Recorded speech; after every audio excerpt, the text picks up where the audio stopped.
The diplomatic station hummed with its usual mechanical symphony as Darren Voss adjusted the plasma conduit alignment for the third time that morning. As the station's senior Xenotech engineer, he'd worked with dozens of alien technologies, but the Thyrixan environmental systems were particularly finicky. 1 degree off optimal temperature, and their entire delegation would be uncomfortable for the duration of their visit. Engineer Voss. The voice behind him carried an elegant accent, melodic yet precise. He turned to find the Thyrixan diplomat he'd been briefed about but hadn't yet met face to face. Errol Kethary was striking in the way that made humans pause, not just her obvious alien features, but the composed intelligence in her dark eyes. Her pale purple skin held an almost luminescent quality under the station's lighting, and her dark curly hair was pulled back in an intricate style that suggested both practicality and artistry. She wore the standard diplomatic attire, but somehow made it look elegant rather than bureaucratic. "Diplomat Kethary," Darren said, wiping his hands on his tool belt. "I was just finishing the environmental calibrations for your quarters." "Thank you. I wanted to personally oversee the final systems check." She moved closer, her movements graceful despite the station's artificial gravity being slightly different from her homeworld's. "My people are particular about environmental conditions." Darren nodded, remembering the extensive briefing. Thyrixans were highly sensitive to temperature variations, atmospheric composition, and most importantly, physical contact. The briefing had been very clear, absolutely no touching without explicit permission. Their species had complex biological responses to physical contact that could cause diplomatic incidents. "The control bay is a bit cramped," he warned as they headed toward the access panel. "I'll try to give you space." The maintenance corridor was indeed tight, barely wide enough for 2 people. Darren squeezed past monitoring equipment while Errol followed, her diplomatic composure intact despite the confined space. He was explaining the redundant safety systems when disaster struck. A loose floor panel shifted under Errol's foot. She stumbled, her balance thrown off by the unfamiliar gravity. Without thinking, Darren's hand shot out, catching her arm to steady her. The contact lasted less than a second. Errol gasped, her eyes widening in what looked like shock or perhaps terror. "Don't touch me," she whispered, but her voice held defeat rather than anger. It was already too late. Her skin began to shimmer subtly, like heat waves rising from summer pavement. The air around her grew noticeably warmer. Darren's environmental sensors, still active from his earlier calibrations, began registering temperature spikes. "Errol," he said, her name slipping out informally as concern overrode protocol. "What's happening?" She looked at him with a mixture of embarrassment and something else, something that made his chest tighten with an emotion he couldn't name. "I need to explain," she said quietly, her professional mask finally cracking. "But first, the sensors are going to trigger containment protocols if my temperature keeps rising." Darren watched the readouts climb steadily upward, realizing that whatever he'd accidentally started, there was no going back. "Override containment protocols, authorization Voss 7 Alpha," Darren quickly spoke into his comm unit as alarm indicators began flashing amber. The environmental systems quieted, but Errol's condition continued to worsen. Her skin now radiated visible heat shimmer, and perspiration beaded on her forehead despite the cool air circulation. She leaned against the bulkhead, her breathing shallow and rapid. "I should have warned you more specifically," she said, her voice strained. "The briefings your people received were diplomatically sanitized." "What's really happening to you?" Darren asked, maintaining his distance but ready to help if needed. Errol's cheeks darkened to a deeper purple, embarrassment or fever, he couldn't tell. "Physical contact with another sentient being triggers our Tethys response. It's a mating protocol. Biological preparation for pair bonding." The words hit Darren like a plasma discharge. "Mating protocol. My body temperature will continue rising. My nervous system is flooding with bonding hormones. If the process completes..." She trailed off, closing her eyes. "It creates a permanent neurochemical bond. What your species might call imprinting." Darren felt the weight of accidental responsibility crushing down on him. How do we stop it? We can't. Her voice was barely above a whisper. The only way to halt the process safely is completion with the triggering individual, or... She opened her eyes, meeting his gaze with surprising vulnerability. Or the triggering individual must leave immediately and permanently sever contact. The shock might be enough to break the cycle.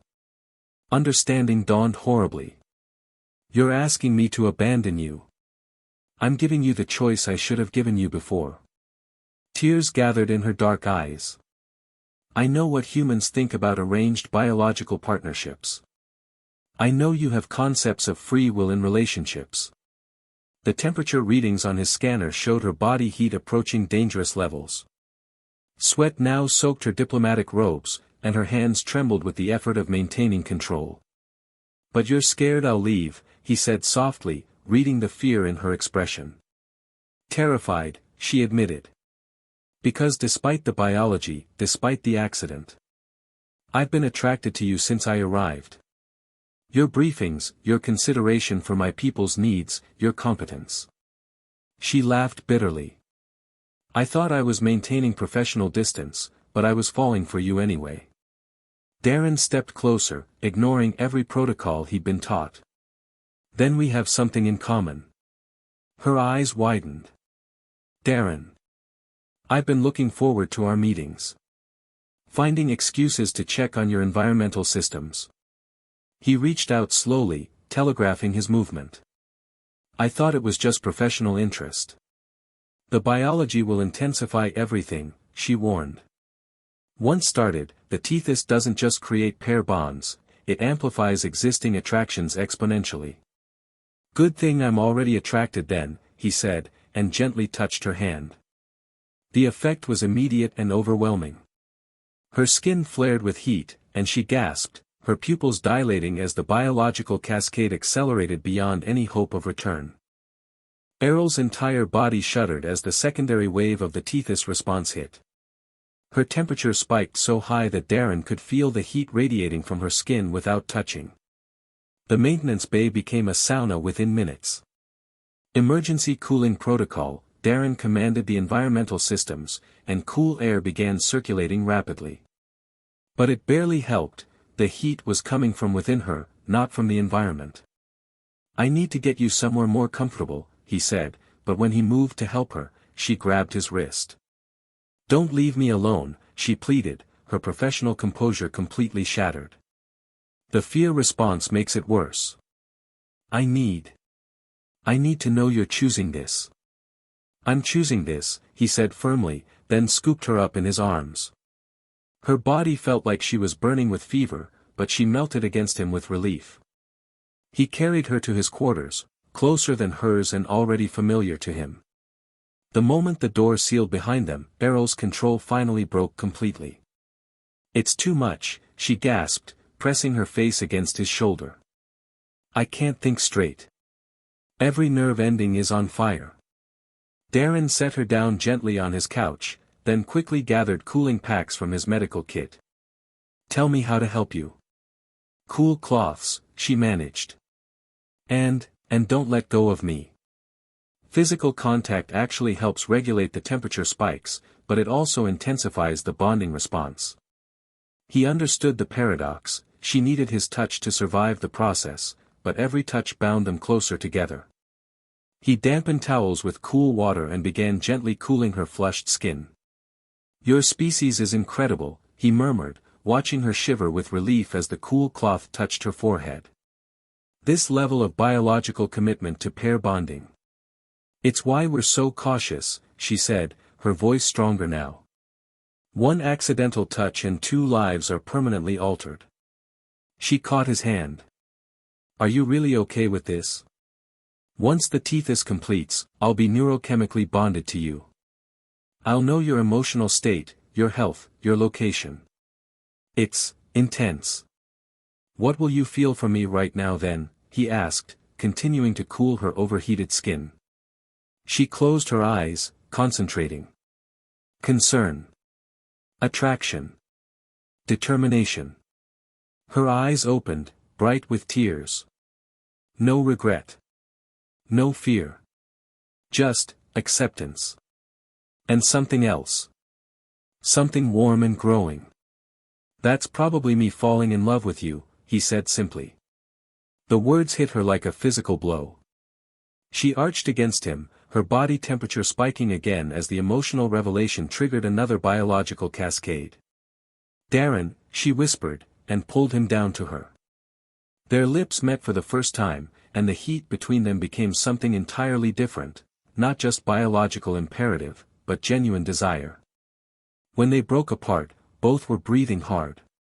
The cooling cloths aren't going to be enough, she said, her voice husky. I need more contact. More of you. Then take what you need, he said, and began helping her out of her sweat-soaked robes. The heat between them was becoming impossible to ignore, and both knew they were past the point of return. Their lovemaking was unlike anything Darren had experienced, intensely physical but emotionally overwhelming. As the Tethys response reached its peak, he could feel Errol's emotions as clearly as his own. Her relief, her joy, her desperate love mixing with biological imperative. When the bonding completed, marked by a final surge of heat that left them both gasping, the change was immediate and profound. Darren could sense her heartbeat, her emotional state, even her location relative to his own position, a constant, warm presence in the back of his mind. Is this what you feel all the time now? He asked, stroking her now cooling skin as they lay entwined. A connection to you, yes. But it's not invasive, she assured him. More like, knowing you're safe and happy. I can tune it out when I need privacy, but I'll always be aware of you. And I can feel you too, he realized, focusing on the strange new sensation. Your contentment. Your love, she finished softly.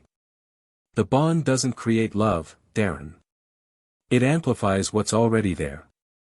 What I'm feeling from you. She pressed her face against his chest. It's beautiful. Dawn was breaking outside the station's viewports, casting strange shadows across his quarters. The reality of their situation was beginning to sink in.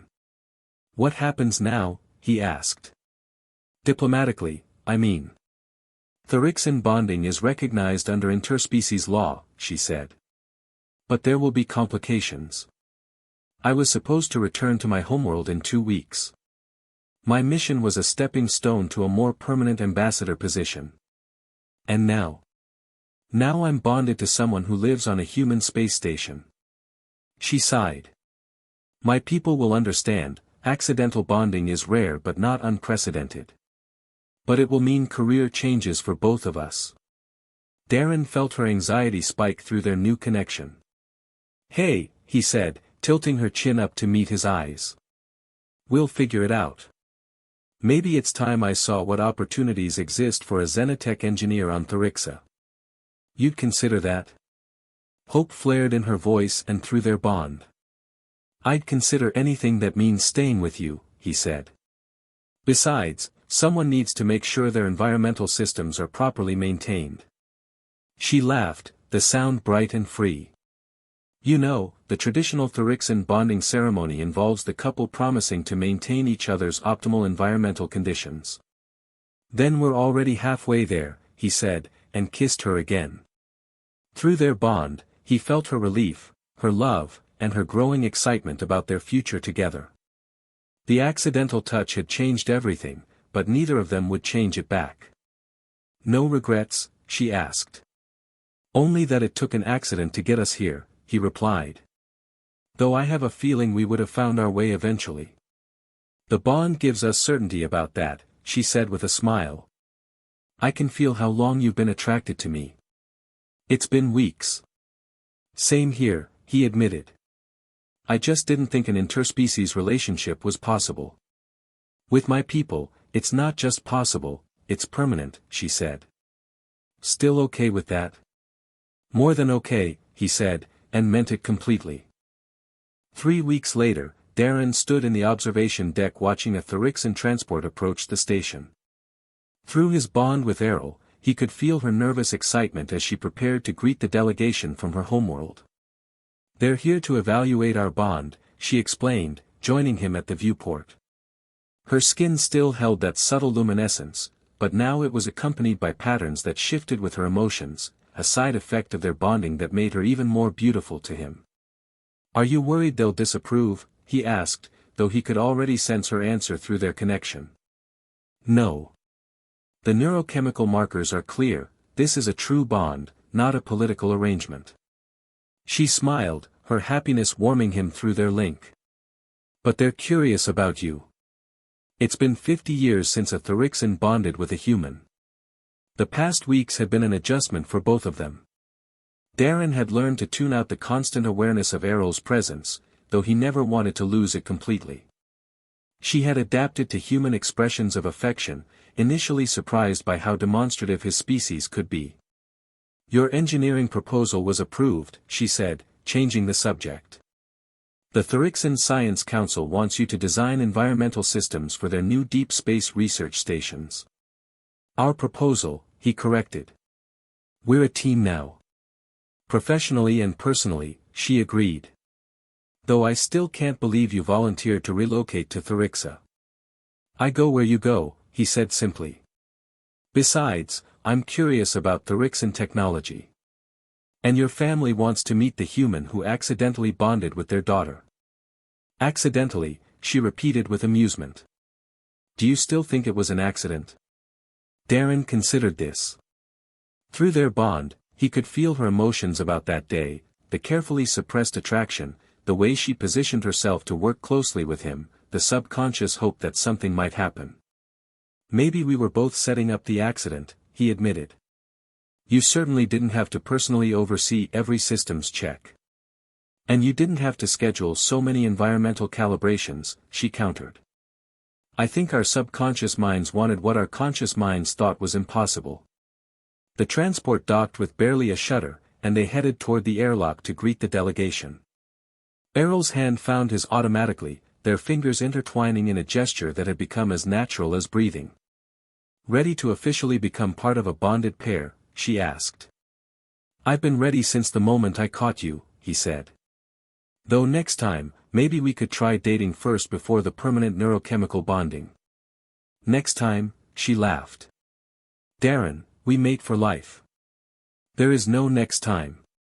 "Good," he said, and meant it. Through their bond, he felt her love for him, constant and warm and absolutely certain. "I wouldn't want it any other way." The airlock opened, and they stepped forward together to greet representatives from two worlds, but with hearts and minds linked as one. The accidental touch had become the foundation of something beautiful, a bridge between species, a partnership that transcended biology, and a love that would last as long as they both lived. As they walked toward their future, Darren realized that the best accidents were the ones that led you exactly where you were meant to be.